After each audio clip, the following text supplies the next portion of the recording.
Hello everyone. Welcome to PW only IAS. दोस्तों, बात करें अगर हम द हिंदू के फ्रंट पेज की, तो एक बहुत ही दुखद खबर हमें यहाँ देखने को मिल रही है कि हमारे जो फॉर्मर प्राइम मिनिस्टर हैं डॉक्टर मनमोहन सिंह जी, उनकी कल रात यहाँ पे डेथ हो गई है। देखिए, डॉक्टर मनमोहन सिंह के जो कंट्रीब्यूशन है ना, वो ट्रूली एक बहुत ही लास्टिंग इम्पैक्ट वाला था। मैं आपको अगर कुछ एग्जांपल्स आपको मैं कोट करना चाहूँ, देखो 1991 का ना, इनको एक लाइन बात करी थी इन्होंने कि nothing in this world can stop an idea whose time has come. ये विक्टर हुगो की लाइन है वैसे तो, बट इन्होंने बात करी थी कि अब टाइम आ चुका है कि हम अपने यहाँ पे स्ट्रॉन्ग रिफॉर्म्स लेकर आए। एंड आप जानते ही होंगे कि लिबरलाइजेशन, प्राइवेटाइजेशन, ग्लोबलाइजेशन के जो रिफॉर्म्स थे, वही रिफॉर्म्स की वजह से आज हमें जो इतनी स्ट्रॉन्ग ग्रोथ देखने को मिल रही है भारत के अंदर, उसका जो फाउंडेशन था वो वहीं पर आपको 1991 रिफॉर्म्स में देखने को मिलता है। इसके साथ ही साथ 2008 में ग्लोबल फाइनेंशियल क्राइसिस आया, पूरी दुनिया इंपैक्ट हुई, पर भारत ने काफी स्ट्रांगली उसको टैकल कर पाया। ये prime minister doctor Manmohan Singh ji की विजनरी लीडरशिप ही थी जो हमें उस चीज के साथ ओवरकम कर पाई। इसके साथ ही आप नोटिस कर पाओगे कि यूएसए के साथ जो सिविल न्यूक्लियर डील थी, उसको यहाँ पे बहुत ही स्ट्रांगली इन्होंने उसके फेवर में बात करी। इवन आप नोटिस कर पाओगे 2004 से लेके 2014 का जो समय था, उस समय कोयलेशन का समय था, काफी मुश्किल भी आई उस टाइम के ऊपर। बट इनका कहना था कि नहीं, जो चीज मुझे करनी है वो मुझे करनी है, which is good for the country. वहां मैं ये नहीं सोचूंगा कि मेरे कोलिशन पार्टनर्स क्या कर रहे हैं। अगर कोई देश के लिए अच्छा काम है तो उसको करना ही होगा। तो यानी कि देखो, थोड़ा कम बात करते थे, बट इनका जो स्टैंड था वो काफी फर्म था अपनी बातों के अंदर। एंड यही एक रीजन है कि ऑपोजिशन लीडर्स भी डॉक्टर मनमोहन सिंह जी को काफी पसंद करते थे। हालांकि देखो, कुछ कंट्रोवर्सीज आती हैं, that is all I can agree, but आप नोटिस कर पाओगे जैसे प्रधानमंत्री मोदी जी ने भी काफी तारीफ करी है कि इनके जो काम थे उन्होंने लोगों की जिंदगी को बेहतर बनाया। आप बात कर सकते हैं मनरेगा की। मनरेगा आज के समय फ्लैगशिप स्कीम है सरकार की, ये डॉक्टर मनमोहन सिंह जी के समय के ऊपर ही आई। इसके अलावा right to information act, RTI जो है, जिसने कहीं ना कहीं एक ट्रांसपेरेंसी का ओपन अप किया है ना, रूरल इलेक्ट्रिफिकेशन को एक्सपेंड करना, हेल्थ केयर प्रोग्राम हो गया, ये सारे अलग अलग प्रोग्राम्स इनके समय के ऊपर आए। तो इंक्लूसिव ग्रोथ की तरफ इनके बहुत जो काम था वो हमें देखने को मिला। हमारे जो प्रेसिडेंट हैं द्रौपदी मुर्मू जी, उन्होंने कहा है कि डॉक्टर मनमोहन सिंह जी भारत के सबसे ग्रेटेस्ट बेटों में से एक थे। ये इनका कंट्रीब्यूशन था। लगभग 7% की ग्रोथ रेट देखने को मिली इनके पूरे टेन्योर के ऊपर। तो इकोनॉमिक्स की फील्ड के अंदर तो देखो, he was one of the champions, इसमें कोई डाउट की बात ही नहीं है। Plus at the same time आप बात कर सकते हो इनकी ह्यूमिलिटी की, इनकी हम्बलनेस की, जिस वजह से डेफिनेटली सब लोग डॉक्टर मनमोहन सिंह जी की बहुत रिस्पेक्ट करते थे। आज हमने इनको खोया है, एंड ये हमारे पूरे भारत देश के लिए एक बहुत बड़ा लॉस है। डॉक्टर मनमोहन सिंह जी ने एक बात बोली थी, history will be kinder to me than the media. देखो, मीडिया ने डेफिनेटली उतना इनकी कंट्रीब्यूशन को शायद रिकॉग्नाइज नहीं कर पाया, बट आज अगर हिस्ट्री लिखी जा रही है तो इनके जो वो शब्द थे कि history will be kinder to me, वो डेफिनेटली मैं इस बात को सही मानता हूँ। राइट दोस्तों, नया साल बहुत ही जल्द आने वाला है। आप सभी को नए साल की ढेर सारी शुभकामनाएं। इस नए साल के अवसर के ऊपर हमारी टीम की तरफ से सभी यूपीएससी कोर्सेज के ऊपर आपको अप टू 80% ऑफ देखने को मिल जाएगा। सारे जो लिंक्स हैं वो नीचे डिस्क्रिप्शन में दिए भी गए हैं, तो डेफिनेटली आप इस अपॉर्चुनिटी का यूज कर सकते हैं। एंड अगर आपके कोई भी डाउट्स होते हैं तो यहाँ पर स्क्रीन पर नंबर भी मेंशन्ड है, आप इन पे आप हमारी टीम को कॉल भी कर सकते हैं। All the very best for your preparation. दोस्तों, स्टार्ट करते हैं डिस्कशन। डेट है आज की 27 दिसंबर 2024, एंड आप सभी का स्वागत है आज के प्रीलिम बूस्टर न्यूज डिस्कशन में। पहला जो हमें टॉपिक डिस्कस करना है वो है रेड पांडास के बारे में। देखिए, रिसेंटली क्या हुआ है, Padmaja Naidu Himalayan zoological park, जो कि आपको दार्जिलिंग वेस्ट बंगाल में आपको देखने को मिलेगा, इनको 2 रेड पांडास रिसीव हुए हैं नीदरलैंड से। इस वजह से रेड पांडास न्यूज में आ चुके हैं, and at the same time आपका जो ये नेशनल पार्क है, सॉरी जूलॉजिकल जो पार्क है, ये न्यूज में आ चुका है। अब इसको अंडरस्टैंड करिएगा। जब हम बात करते हैं ना पांडास की, तो मेजरली 2 स्पीशीज वैरायटीज आपको जाननी होंगी, that is giant pandas and red pandas. साथ ही साथ जो रेड पांडास हैं वो सिक्किम के आपको स्टेट एनिमल देखने को मिल जाएंगे। इनका नाम रेड पांडा क्यों है? क्योंकि आप नोटिस करिए, इनकी जो फर है ना, जो फर आपको यहाँ पे देखने को मिलेगी, वो है आपकी रेडिश ब्राउन फर आपको देखने को मिल जाएगी। वहीं से इसका नाम आया है। एंड ये जो इनकी रेडिश ब्राउन फर है, इसी वजह से आपके जो फॉरेस्ट इन्वायरमेंट है उसके साथ ब्लेंड होने के लिए इनको बहुत फायदा यहाँ पे देखने को मिल जाएगा। इसके साथ ही मेजरली ये हर्बीवोरस है। जो स्पेशली अगर मैं बात करूँ ना बैम्बू की, तो बैम्बू को काफ़ी ज़्यादा ये खाते हैं, जिस वजह से बैम्बू की जो नंबर्स है, वो बहुत ज़्यादा बढ़ने नहीं देते ये। अदरवाइज़ पता क्या होता? अगर बैम्बू बहुत ज़्यादा हो जाता, तो कहीं न कहीं बैम्बू बहुत तेज़ी से ग्रो करता है। तो उसकी ग्रोथ को कंट्रोल करने के अंदर रेड पांडास का बहुत इंपॉर्टेंट रोल है। इसके साथ ही साथ मेजरली हर्बीवोरस है, but at the same time fruits, insects, eggs ये भी साथ में ये खा लेते हैं। ये मेजरली सॉलिटरी है, यानी कि ये अकेले रहना ज़्यादा पसंद करते हैं, पर मेटिंग के लिए या फिर अपने बच्चों को रेज़ करने के लिए उस समय ये किसी के साथ फिर दे कम टुगेदर। ये इंडिकेटर स्पीशीज़ हैं इकोलॉजिकल चेंजेस की, जैसे फॉर एग्ज़ाम्पल ये सीड्स को डिस्पर्स करने का काफ़ी इंपॉर्टेंट काम करते हैं, बैम्बूज़ को खाते हैं। इसके साथ ही साथ जो से इनके ऊपर जो होते हैं, जो लार्ज प्रेडेटर है जैसे स्नो लेपर्ड हो गया, उनके लिए डेफिनिटली ये बहुत ज़्यादा इंपॉर्टेंट बन जाते हैं। बाकी कलर मैंने आपको इसका एक्सप्लेन कर ही दिया। एक तरह से बैलेंस प्रोवाइड करते हैं, ठीक है? इनफैक्ट अगर हम बात करें ना, इनकी जो टेल्स है, वो गर्मी इनको प्रोवाइड करती है सर्दियों के समय के ऊपर, तो एक तरह से अपनी बॉडी का टेम्परेचर ये मेंटेन रख सकते हैं। इसके साथ-साथ ये एक्सीलेंट क्लाइंबर्स हैं, तो आपको ज़्यादातर ना ये पेड़ों के ऊपर ही देखने को मिलेंगे। इसके साथ ही ईस्टर्न हिमालयाज़ के अंदर लगभग इनकी 50% हैबिटेट देखने को मिल जाएगी, जिसमें भारत आ गया, चाइना, भूटान, म्यांमार, नेपाल, ये कुछ देश आपको देखने को मिल जाएँगे। अब पिछले कुछ समय के अंदर देखो, जैसे बैम्बू कम हो रहा है, ट्रीज़ का कहीं न कहीं गिराया जा रहा है, उस वजह से इनका जो हैबिटेट है, वो हमें कम होता हुआ देखने को मिल जाएगा। आईयूसीएन स्टेटस इनका एंडेंजर्ड है, साइट्स के अंदर appendix 1 and wild life protection act के अंदर ये शेड्यूल 1 में आपको देखने को मिल जाएँगे। तो ये तो बात होगी रेड पांडास के बारे में, एंड मैंने आपको बताया कहाँ लाए गए हैं, in Padmaja Naidu Himalayan Zoological Park. थोड़ा इसको भी अंडरस्टैंड करने की कोशिश करते हैं। दोस्तों, आप लोगों ने सरोजिनी नायडू जी का नाम सुना हुआ है ना? हम मॉडर्न हिस्ट्री पढ़ते हैं तो डेफिनेटली उनमें सरोजिनी नायडू जी का नाम आता ही आता है। उनकी जो बेटी थी ना, बेटी का नाम था पद्मजा नायडू। ये दरअसल में वेस्ट बंगाल की गवर्नर रहीं फ्रॉम 1956 टू 1967। उन्हीं के नाम के ऊपर Padmaja Naidu Himalayan Zoological Park ये नाम रखा गया है। राइट। यहाँ पर आपको snow leopards, Himalayan wolfs, red pandas ये सब आपको देखने को मिलेंगे। बेसिकली इनके लिए जो सक्सेसफुल प्रोग्राम्स इनके लिए लाए गए हैं, ब्रीडिंग एनिमल्स जो अडैप्ट हो जाते हैं अल्पाइन कंडीशंस के लिए। इसके अलावा इसी ज़ूलॉजिकल पार्क के अंदर और भी बहुत सारे ब्रीडिंग एफर्ट्स देखने को मिल जाएँगे। जैसे एग्ज़ाम्पल से बात करूँ, तो एंडेंजर्ड स्पीशीज़ के डीएनए हो गया, उनके टिश्यूज़ वगैरह हो गया, उनको यहाँ पे प्रिज़र्व किया गया है in bio banking and genetic resource facility.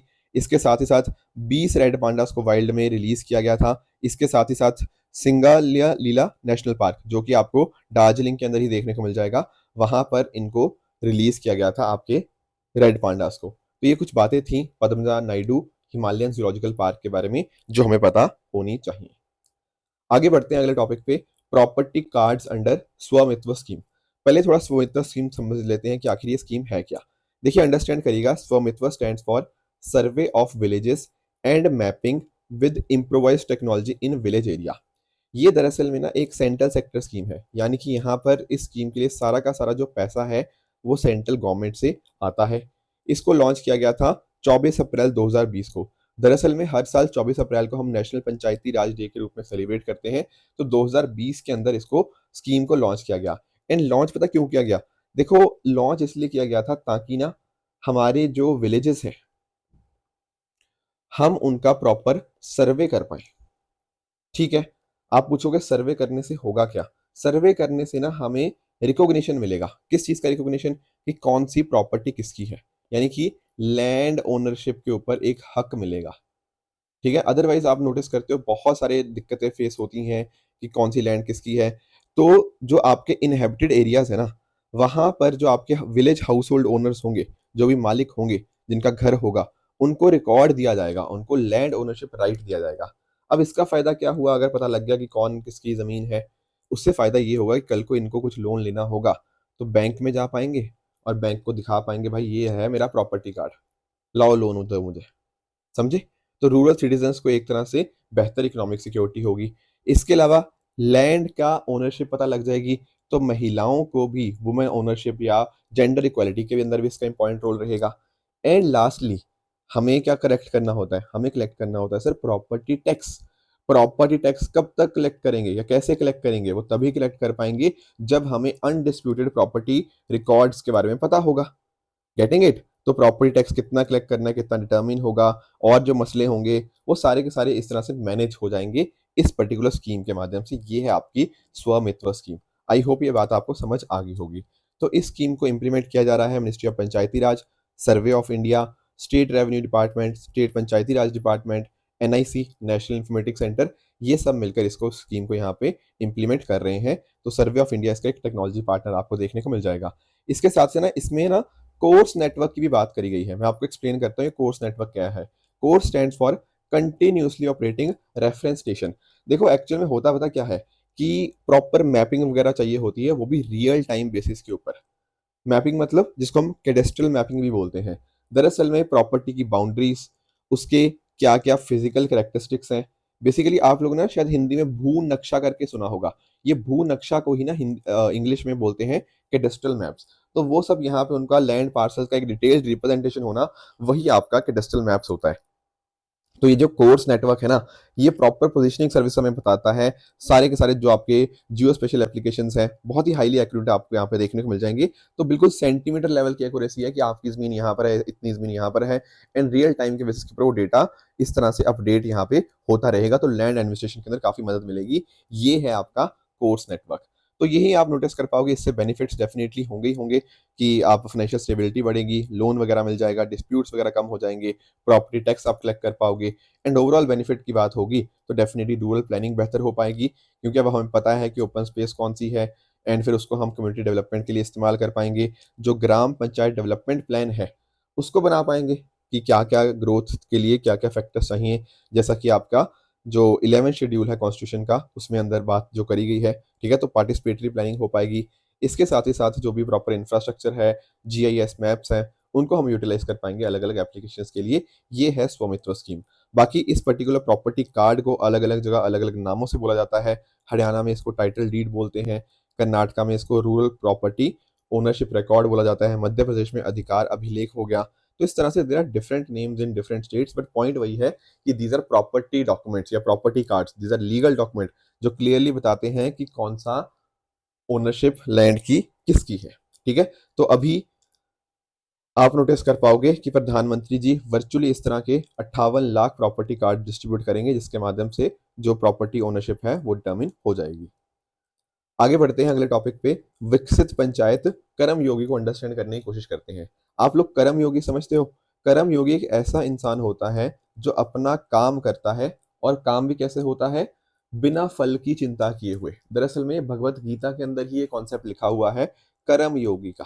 ठीक है, तो अगर हम बात करते हैं ना सिविल सर्वेंट की, सिविल सर्वेंट को भी क्या होना चाहिए? ही शुड बी अ कर्म योगी। उसको लोगों की सेवा करनी चाहिए, लोगों के लिए जो अच्छी अच्छी पॉलिसीज बनाई गई हैं उनको सही ढंग से इम्प्लीमेंट करना चाहिए, विदाउट सीइंग कि भाई मुझे क्या मिल रहा है, मैं क्या कर रहा हूँ, या फिर बिना कुछ ज्यादा एक्सपेक्ट किए हुए। वो होता है कर्म योगी। ठीक है, अब आप नोटिस कर पाओगे हमारे जैसे सरपंच होते हैं, हमारे जो पंच होते हैं, या इवन और जो आपके जो ऐसे ग्रामीण क्षेत्रों में जो काम करते हैं, वो भी तो कर्म योगी ही हुए, वो भी तो एक तरह से सिविल सर्वेंट ही हुए। मतलब इलेक्टेड सर्वेंट है, बट सर्वेंट कह लो, आप सीधा आप गवर्नमेंट सर्वेंट कह लो, सिविल सर्वेंट मत बोलो। आप उनको सरकारी कर्मचारी कह सकते हो, सरकारी सर्वेंट आप कह सकते हो, जो लोगों के लिए काम करते हैं। राइट। अब आप नोटिस कर पाओगे हमारा एक कैंपेन है प्रशासन गांव की ओर। मतलब हम चाहते हैं एडमिनिस्ट्रेशन, उनका जो फोकस हो वो कहीं ना कहीं ग्रामीण क्षेत्रों की तरफ हो। तो हम पता क्या कर रहे हैं, हमने विलेज पंचायत कर्म योगी को लॉन्च किया गया है 25 दिसंबर गुड गवर्नेंस डे के रूप के ऊपर, जिसको अटल बिहारी वाजपेयी जी के जन्म दिवस के रूप में सेलिब्रेट किया जाता है। तो उसके माध्यम से होगा ये कि आपके जो भी इलेक्टेड रिप्रेजेंटेटिव्स हैं, जैसे आपके सरपंच हो गया, आपके पंच हो गया, है ना, और जो ऑफिशियल्स हैं, उनको हम यहाँ पे ट्रेनिंग प्रोवाइड करें। देखो ट्रेनिंग अलग अलग तरह की होगी, मैं आपको एक्सप्लेन करता हूँ। जैसे फॉर एग्जांपल कई महिलाएं ऐसी हैं जिन जो सरपंच बन गई या इलेक्टेड पोजीशन पे पहुंच गई, पर उनको कुछ काम करने ही नहीं दिया जाता। उनको बिहाफ के ऊपर उनके जो हस्बैंड होते हैं, उनके बेटा होता है, वो काम करता है, जिसको हम सरपंच पति के नाम से जानते हैं, है कि नहीं? तो हम ये नहीं चाहते, हम चाहते हैं कि यार जो हमारे रिप्रेजेंटेटिव्स हैं वो प्रॉपर ट्रेंड हो ये सारे एडमिनिस्ट्रेशन के काम देखने के लिए, plus at the same time वो अच्छे से गवर्नेंस कर पाएं। तो प्रॉपर उनको टूल्स, प्रॉपर उनको ट्रेनिंग यहाँ पे प्रोवाइड की जा रही है। ई लर्निंग प्लेटफॉर्म्स का इस्तेमाल होगा, एआई पावर्ड चैटबॉट्स का इस्तेमाल होगा, मोबाइल ऐप्स हो गया। तो जो भी नॉलेज गैप्स हैं या फिर और जो दिक्कतें आ रही है उनको हम ब्रिज करने की कोशिश करेंगे, एंड इसके माध्यम से हम सर्विस डिलीवरी इंप्रूव करने की कोशिश करेंगे, तो हम पाएंगे। दिस इज विकसित पंचायत कर्म योगी। तो इसको इम्प्लीमेंट अभी के लिए स्टार्टिंग में किया जा रहा है इन उड़ीसा, असम, गुजरात, आंध्र प्रदेश, फिर आगे जाके और स्टेट्स में भी इसको इम्प्लीमेंट किया जाएगा, ताकि हम अपने जो रिप्रेजेंटेटिव्स हैं उनकी कैपेबिलिटीज को हम यहाँ पे इंक्रीज कर पाए। अगला टॉपिक दोस्तों है that is Greenland and पैनमा canal के बारे में। देखो, अब आप जानते हो थोड़े दिनों के बाद जो डोनाल्ड ट्रंप हैं, वो यूएस के अगले राष्ट्रपति बनने वाले हैं, है ना? तो उनका एक डिज़ायर उन्होंने ज़ाहिर की है कि जो कनाडा है, ग्रीनलैंड है, पैनमा कैनाल है, वो यूएसए का पार्ट होना चाहिए, क्योंकि उससे ट्रेड और नेशनल सिक्योरिटी इंटरेस्ट जो है, वो यूएसए के इंक्रीज़ होते हैं। कनाडा के बारे में तो आप सब लोग जानते हो, थोड़ा-सा मैं ग्रीनलैंड और पैनमा कैनाल के बारे में आपको एक्सप्लेन करने की कोशिश करूँगा। दोस्तों, जब हम बात करते हैं ना पैनमा कैनाल की, यहाँ पर पिक्चर में देखना इस चीज़ को, ये है यहाँ पे पैनमा कैनाल। अब ये जो कैनाल है, ये कनेक्ट करता है पैसिफिक ओशन को अटलांटिक ओशन के साथ। ये देखो, इस तरह से इसको कनेक्ट करता है। तो होता क्या है ना कि अगर मान लो आपको किसी चीज़ को लेके जाना है, लेट्स से यूएसए के सैन फ्रांसिस्को से आपको न्यूयॉर्क सिटी वाली साइड जाना है, तो ये तो एक लंबा रास्ता इस तरह से है, जो लगभग आपको 21,000 किलोमीटर के आसपास देखने को मिल जाएगा। यहाँ पे फिर हमने क्या किया, हमने इस तरह से एक आर्टिफिशियल कैनाल यहाँ पे बना दी, जिसने इस डिस्टेंस को बहुत ही कम कर दिया। आप नोटिस कर पाओगे, ये लगभग 8,000 किलोमीटर के आसपास का है। तो ध्यान रखने वाली बात क्या है, this is an artificial canal, ये हमने बनाई है खुद, ऐसी कैनाल यहाँ पे एग्जिस्ट नहीं करती, ये पैनमा कैनाल बनाई गई है। तो 82 किलोमीटर के आपको ये वाटरवे आर्टिफिशियल देखने को मिल जाएगा पैनमा के अंदर, जो अटलांटिक और पैसिफिक ओशन को कनेक्ट कर सकता है थ्रू द इस्थमस ऑफ पैनमा। तो फ्रांस ने काम स्टार्ट किया था 1881 के अंदर, बट फिर 1889 के अंदर यहाँ पे काम को रोक दिया गया। यूएसए ने फिर काम स्टार्ट किया 1904 के अंदर, एंड फिर 1914 के अंदर ये कैनाल ओपन हो जाती है, यहाँ से फिर शिप्स वगैरह जाने लग जाती हैं। अब नोटिस करना, 1977 तक तो यूएसए का ही कंट्रोल था इस कैनाल के ऊपर। फिर आगे जाके अमेरिका और पनामा के अंदर क्या होता है, एक ट्रीटी होती है, उसके माध्यम से 1977 से लेकर 1999 तक दोनों देश मिलकर इसको यहाँ पे कंट्रोल करते हैं। पर 1999 के बाद जो पनामा कैनाल के ऊपर कंट्रोल होता है, वो पनामा का ही हो जाता है, मतलब जो सरकार की एक संस्था है पनामा कैनाल अथॉरिटी, उसका ही कंट्रोल हमें यहाँ पे देखने को मिल जाएगा। ठीक है, तो इस तरह से 1999 से लेकर अभी तक जो कंट्रोल है, वो पनामा का ही हमें देखने को मिल जाएगा। बाकी जो American society of civil engineers है, उसने पनामा कैनाल को one of the 7 wonders of modern world भी यहाँ पे बोला है। तो ये बात भी आपको पता होनी चाहिए, this is Panama canal. And दोस्तों, अगर हम बात करते हैं ना ग्रीनलैंड की, ये रहा आपका ग्रीनलैंड। ग्रीनलैंड की आप यहाँ पे पोजीशन देख पाओगे। ग्रीनलैंड दरअसल में जो पार्ट है ना, वो डेनमार्क का ही पार्ट है, राइट? पर अगर हम बात करें ग्रीनलैंड की, तो यहाँ पर इनकी खुद की अपनी एक एक्सटेंसिव लोकल गवर्नमेंट है। दरअसल में ग्रीनलैंड डेनिश कॉलोनी हुआ करती थी 1953 तक। बाद में जाके इसको डिस्ट्रिक्ट ऑफ डेनमार्क की तरह यहाँ पे डिफाइन कर दिया गया। आज के समय यहाँ पर आपको लगभग 56,000 56,000 इनहेबिटेंट्स आपको देखने को मिल जाएंगे। एंड ये जो जगह है ना, न्यूक, ये इसकी आपको कैपिटल देखने को मिल जाएगी। तो दुनिया में अगर हम बात करें एक ऐसा आइलैंड जो कि कॉन्टिनेंट नहीं है, तो सबसे बड़ा island that is not a continent, वो आपको ग्रीनलैंड ही देखने को मिल जाएगा, जो कि नॉर्थ अटलांटिक के अंदर देखने को मिलता है। इसको अलग अलग सब कल्चर्स के अंदर डिवाइड हुआ है। वेस्ट ग्रीनलैंडर्स होते हैं, थुल डिस्ट्रिक्ट के होते हैं, और ईस्ट ग्रीनलैंडर्स, इस तरह से अलग अलग तरह से इसको डिवाइड किया गया है। This is regarding Greenland. आगे चलते हैं, F M R with Myanmar, थोड़ा इसको अंडरस्टैंड करने की कोशिश करते हैं कि आखिर ये मुद्दा क्या है। देखो, पहले आप यहाँ पे पिक्चर में नोटिस करो, आप नोटिस पा पाओगे कि भारत और म्यांमार का यहाँ पे बॉर्डर एग्जिस्ट करता है। यहाँ पर अगर आप ये टोटल बॉर्डर आप लेंथ देखोगे ना, तो आपको 1643 किलोमीटर की इंडिया और म्यांमार का बॉर्डर देखने को मिल जाएगा। इसमें अरुणाचल प्रदेश का काफी हिस्सा आता है, फिर नागालैंड हो गया, मणिपुर हो गया, मिजोरम हो गया। ये 4 ऐसे स्टेट्स हैं जो म्यांमार के साथ अपना बॉर्डर टच करते हैं। ठीक है, अब हमारे पास ना एक एफ चला आ रहा था। एफ क्या होता है? Free movement regime.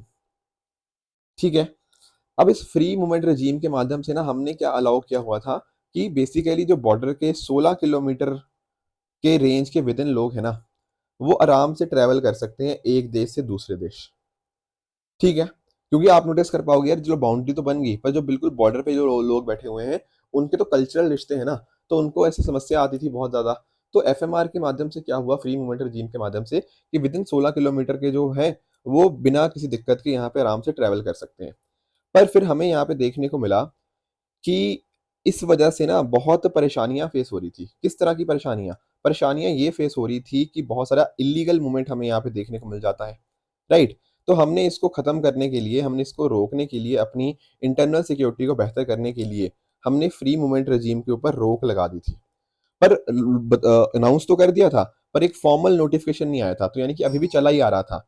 फिर अब हमने पता क्या किया है, अब हमने इसके अंदर कुछ बदलाव किए हैं। हमने बोला है कि 10 किलोमीटर तक आप यहाँ पे ट्रैवल कर सकते हो। अगर आप विद इन 10 किलोमीटर रहते हो ना, तो आप ट्रैवल कर सकते हो, जो कि इस पर्टिकुलर बॉर्डर के।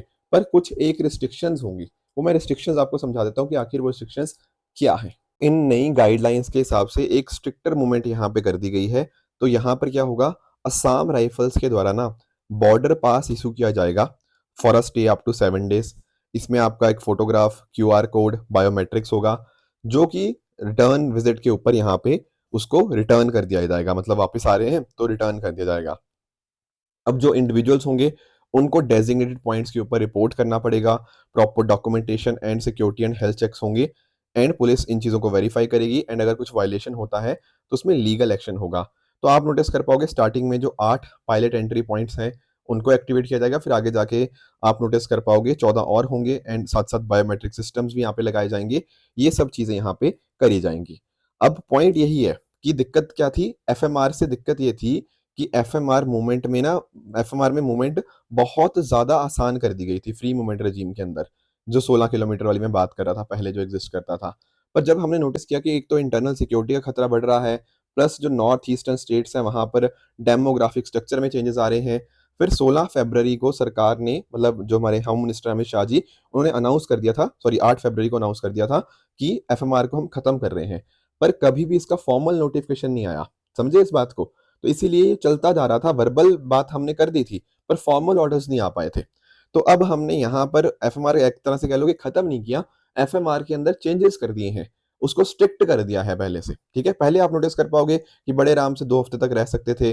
2018 में इसको इंट्रोड्यूस किया था एफएमआर को एंड कहीं ना कहीं बस एक बॉर्डर पास था जो 1 साल के लिए वैलिड होता था, तो कॉम्पिटेंट अथॉरिटी इसको इशू करती थी एंड अकॉर्डिंगली फिर सारी चीजें ट्रेवल वो फ्रीली कर सकते थे एक स्पेसिफाइड रेंज के अंदर। पर अब इसको काफ़ी हमने स्ट्रिक्ट कर दिया है ताकि इंटरनल सिक्योरिटी के ऊपर हमारा कोई भी खतरा नहीं आना चाहिए। दरअसल में जब हमने ख़त्म किया था ना एफएमआर को, तो नागालैंड ने, मिज़ोरम की सरकार ने काफ़ी क्रिटिसाइज़ किया था कि ऐसा करना नहीं चाहिए। एंड ये जो सरकारें थी ये भारतीय जनता पार्टी के ही, मतलब अच्छे लिंक्स थे इनके साथ, तो थोड़ा वो भी एक प्रेशर था। तो फाइनली हमने इंटरनल सिक्योरिटी को बैलेंस आउट करने के लिए एफएमआर को स्ट्रिक्ट कर दिया है, समझे। बाकी मैंने जैसा बताया कि 4 स्टेट्स हैं, मिज़ोरम, मणिपुर, नागालैंड, अरुणाचल, जो इनके साथ बॉर्डर टच करती हैं। बाकी इसको असम राइफल गार्ड करता है इस पर्टिकुलर बॉर्डर को एंड बिल्कुल चाइना के बिल्कुल आपको जो ट्राई पॉइंट है ना, यहाँ पे आपको पास में ही आपको देखने को मिल जाएगा। आगे बढ़ते हैं अगले टॉपिक पे। US and China renew bilateral science and technology agreement. देखो ये भारत के साथ लिंक्ड नहीं है तो बहुत ज़्यादा डिटेल में आपको जाने की ज़रूरत नहीं है, बट क्योंकि यूएस और चाइना है and it becomes very very important. तो है क्या आखिर ये, देखो इन्होंने 5 साल के लिए ना अपने जो साइंस एंड टेक्नोलॉजी एग्रीमेंट है उसको इंक्रीज कर दिया है। दरअसल में यूएस और चाइना के बीच में 1979 के अंदर साइंस एंड टेक्नोलॉजी को बेहतर बनाने के लिए एक एग्रीमेंट हुआ था बिटवीन जो उस समय चाइना के लीडर थे डेंग जियोपिंग एंड यूएस के प्रेसिडेंट जिमी कार्टर, उनके बीच में ये चीज़ हुई थी। तो इसके माध्यम से एक US people republic of China joint commission on scientific and technological cooperation यहाँ पे बनाया गया and accordingly agriculture, nuclear fusion, उनमें साथ में मिलकर कैसे काम किया जा सकता है ये यहाँ पे बात करी गई। अब इस बार की बात करें ना तो यहाँ पर आप नोटिस कर पाओगे कुछ चेंजेस करे गए हैं इस particular science and technology agreement के अंदर। पहली चीज़ तो ये है ना कि यूएसए ने बोला है डेटा रेसिप्रोसिटी के बारे में। डेटा रेसिप्रोसिटी का मीनिंग ये होता है कि अगर मान लीजिए एक कोई कंट्री है, ठीक है? अगर एक कंट्री किसी दूसरी कंट्री के साथ डेटा शेयर करने से मना करती है ना, तो सामने वाली कंट्री भी बोल देगी कि मैं नहीं इस कंट्री के साथ डेटा शेयर करूँगी। समझ रहे हो? तो कहने का मतलब कि डेटा सिर्फ़ उन्हीं कंट्रीज़ के लिए ट्रांसफ़र होना चाहिए जो वापस में चाहती हों या वापस में अलाउ करें दूसरी कंट्री में डेटा ट्रांसफ़र होना। तो अगर चाइना किसी पर्टिकुलर मुद्दे पे रोक देता है ना कि ये डेटा यूएस नहीं जाएगा, तो यूएस से भी इंश्योर करेगा कि वो डेटा चाइना ना जाए। ये यहाँ पर एक तो थोड़ा अकाउंटेबिलिटी को थोड़ा बढ़ाया गया है। इसके अलावा ना देखो स्कोप ना बढ़ा नहीं है बल्कि स्कोप उल्टा कम हो गया है। नॉर्मली पता क्या होता है, एग्रीमेंट्स में स्कोप बढ़ते रहते हैं कि पहले 10 चीज़ों के ऊपर आपस में कोऑपरेशन था, फिर आगे जाके 15 हो जाता है। पर यहाँ ऐसा नहीं है, ये कम करते जा रहे हैं आपस में कोऑपरेशन। आप नोटिस कर पाओगे पहले इनके कोऑपरेशन बहुत सारी चीज़ों में होता था, पर अब इन्होंने फोकस रख लिया है जैसे अर्थक्वेक की स्टडीज़ के ऊपर, बेसिक हेल्थ के ऊपर, कुछ सुनामी वार्निंग आ गया, इन्फ्लुएंजा हुआ, एयर क्वालिटी हो गया। इन चीज़ों के ऊपर ये फोकस रखेंगे, पर बाकी जो चीज़ें हैं उनके ऊपर फोकस नहीं होगा। जैसे फॉर एग्ज़ाम्पल आर्टिफिशियल इंटेलिजेंस हो गया, 5G हो गया, 6G हो गया, इंटरनेट ऑफ थिंग्स हो गया। इस तरह जो भी क्रिटिकल और इमर्जिंग टेक्नोलॉजीज़ है ना, इनके ऊपर अब ये कुछ भी कोऑपरेशन यहाँ पे इनके बीच में नहीं होगा। तो स्कोप कम हुआ है इनका। इन्होंने अपने एरियाज़ कम कर दिए हैं। हाँ, अर्थक्वेक वगैरह के ऊपर आपस में कोऑपरेट करते रहेंगे, हेल्थ वगैरह के ऊपर करेंगे, पर बाकी ये जो इमर्जिंग टेक्नोलॉजीज़ हैं, इनके ऊपर नहीं करेंगे। तो चाइना के लिए बेनिफिट यही है कि कहीं न कहीं आप नोटिस कर पाओगे कि जो भी गैप वगैरह था, वो यूएसए फिल करने की यहाँ पे कोशिश कर सकता है। एंड यूएसए को भी देखो थोड़ा बहुत डर लगता था कि चाइना अपने आप को मॉडर्नाइज़ कर रहा है अपनी मिलिट्री को, तो थोड़ा-सा अमेंडमेंट की वजह से ये भी आपको यूएसए को यहाँ पे थोड़ा फ़ायदा देखने को मिल जाएगा। तो ये कुछ बातें थी जो हमें यहाँ पे पता होनी चाहिए। अब चल लेते हैं अपने क्वेश्चन आंसर्स की तरफ। आज का अपना पहला क्वेश्चन 1 है रिगार्डिंग लीडर ऑफ ऑपोजिशन। इसको आप ट्राई करिएगा एंड बताइएगा कौन-सा स्टेटमेंट सही है। क्वेश्चन नंबर 2 है आपका टेक्नोलॉजी और डेट फाइनेंसिंग के बारे में, राइट? एंड क्वेश्चन 3 है आपका विद रिगार्ड्स टू आपके वेटलैंड्स और नेशनल पार्क्स के बारे में, तो इसको आप मुझे आंसर कमेंट्स में तीनों का बता सकते हो।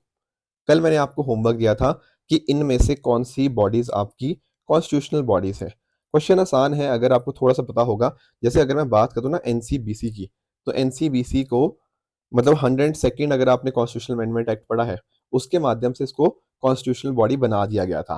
पहले जब इसको बनाया गया था तब तो ये एक्ट ऑफ पार्लियामेंट से ही बनी थी, 1993 की बात है। पर जो आपका 2018 के अंदर अमेंडमेंट आता है ना, 102nd कॉन्स्टिट्यूशनल अमेंडमेंट, उसके माध्यम से ये संवैधानिक बॉडी बन जाती है। इसीलिए statement 1 is correct. Statement 2 says NHRC. देखो एनएचआरसी की बात करें तो protection of human right act 1993 के माध्यम से बनी थी। ये स्टैट्यूटरी बॉडी है, ना कि constitutional. Second is wrong. National law commission की बात करें, ये तो सर एग्ज़ेक्युटिव बॉडी है, ना ही ये संवैधानिक है, ना ही स्टैट्यूटरी है, तो थर्ड गलत हो गया। और अगर मैं बात करूँ एनसीडीआरसी की, तो national consumer dispute redressal commission, दरअसल में हमने कोपरा पढ़ा था ना एक दिन, कंज्यूमर प्रोटेक्शन राइट्स एक्ट है ना, जो 1986 का, उसके माध्यम से स्टैट्यूटरी बॉडी थी, तो ये फोर्थ आपका इनकरेक्ट है। ये भी आपकी कॉन्स्टिट्यूशनल बॉडी नहीं है। कॉन्स्टिट्यूशनल बॉडी इनमें से केवल एनसीबीसी ही है, तो option A 1 only will be the right answer. दूसरा मैंने आपसे पूछा था पानी कितना-कितना कहाँ-कहाँ पे है, उसके रिगार्डिंग एक क्वेश्चन था। मैं थोड़ा आपको इसको एक्सप्लेन कर देता हूँ। देखो जब हम बात करते हैं ना वाटर की, पहली बात तो आपको ये पता होना चाहिए कि धरती की जब हम बात करते हैं, तो 71% जो है वो वाटर कॉन्स्टिट्यूट करता है एंड आपका जो लगभग 29% है वो आपको लैंड एरिया आपको देखने को मिल जाएगा। अब जो ज़्यादातर पानी है ना, लगभग 97% जो वाटर है, वो कहीं न कहीं आपका फ्रेश वाटर नहीं है, लगभग 2-3% ही आपका फ्रेश वाटर है, राइट? अब अगर मैं बात करूँ ये फ्रेश वाटर की, तो फ्रेश वाटर आपको कैसे देखने को मिलेगा? देखो मेजरली आपको जो फ्रेश वाटर देखने को मिलता है, वो आता है ग्लेशियर्स के अंदर। ग्लेशियर्स के बाद आपका जो ग्राउंड वाटर है, वो देखने को मिल जाएगा। उसके बाद आपका जो आइस एंड स्नो की फॉर्म में आपका पानी होता है, वो आपको देखने को मिल जाएगा। फिर आपके लेक्स आ गए, राइट? फिर आपका सॉइल मॉइस्चर आएगा, ठीक है? लास्ट में आपका एटमॉस्फेयर होगा एंड सबसे एंड में आपको यहाँ पे देखने को मिल जाएगा रिवर्स, राइट? तो इसको अगर आप समझने की कोशिश करो, यहाँ पे जो कह रहा था amount of water in rivers and lakes is more than that of ground water, नहीं, मैंने आपको बताया रिवर्स और लेक्स में तो बहुत ही कम पानी है, सबसे एंड में ही आप मान के चलिए। सेकंड स्टेटमेंट कह रहा है कि पोलर आइस कैप्स और ग्लेशियर्स के अंदर जो पानी है वो ग्राउंड वाटर ज़्यादा है। Yes, definitely that is correct. तो option B 2 only will be the right answer. एक मैंने आपको और होमवर्क दिया था रियल सेक्टर के बारे में, कि इनमें से रियल सेक्टर कौन है इकोनॉमी का। तो यहाँ पर आप इसको अंडरस्टैंड करना कि जैसे ये कह रहा है कि फार्मर्स हार्वेस्टिंग देयर क्रॉप्स। देखो होता पता क्या है, रियल सेक्टर के अंदर कुछ आपका इकोनॉमिक आउटपुट वगैरह होता है ना? इकोनॉमिक सेगमेंट्स होते हैं, वो देखने को मिलते हैं। जब मैं बात करता हूँ ना रियल सेक्टर के अपोजिट, तो आपको वो देखने को मिलेगा फाइनेंशियल सेक्टर। फाइनेंशियल सेक्टर के अंदर जैसे बैंकिंग के अंदर कुछ भी चीज़ आ गई, है ना? या वो बिज़नेस और इंस्टीट्यूशन जो कुछ ना कुछ फाइनेंशियल सर्विस प्रोवाइड करते हैं, तो आप नोटिस कर पाओगे 3 एंड 4 जो है ना, वो फाइनेंशियल सेक्टर का पार्ट है, they are not a part of real sector. और जबकि 1 एंड 2 की बात करें, यहाँ पर कुछ ना कुछ और इकोनॉमिक आउटपुट के अंदर कंट्रीब्यूशन हो रहा है। तो इसके लिए इसका आंसर जो बनेगा that will be option A 1 and 2 only will be the right answer. बात करें दोस्तों ट्रू एंड फॉल्स स्टेटमेंट्स की, यहाँ पर आपके सामने 4 स्टेटमेंट्स हैं, इनमें से बताइएगा कौन-सा ठीक है। एंड ये जो कल आपको होमवर्क था सागर आइलैंड के बारे में, तो yes this statement is indeed the correct statement. दिसंबर 26 की बात करें तो इसको शहीदी दिवस के नाम से जाना जाता है। येस, लॉयन टेल मकाओ की बात करें तो ये वल्नरेबल नहीं, बल्कि इसका आईयूसीएन स्टेटस हमें एंडेंजर्ड देखने को मिलेगा। ठीक है दोस्तों, तो ये सारी थी आज की डिस्कशन। इस तरह से आप भी अपने एंड पे हार्ड वर्क करते रहिए। Thank you so much for joining. All the very best.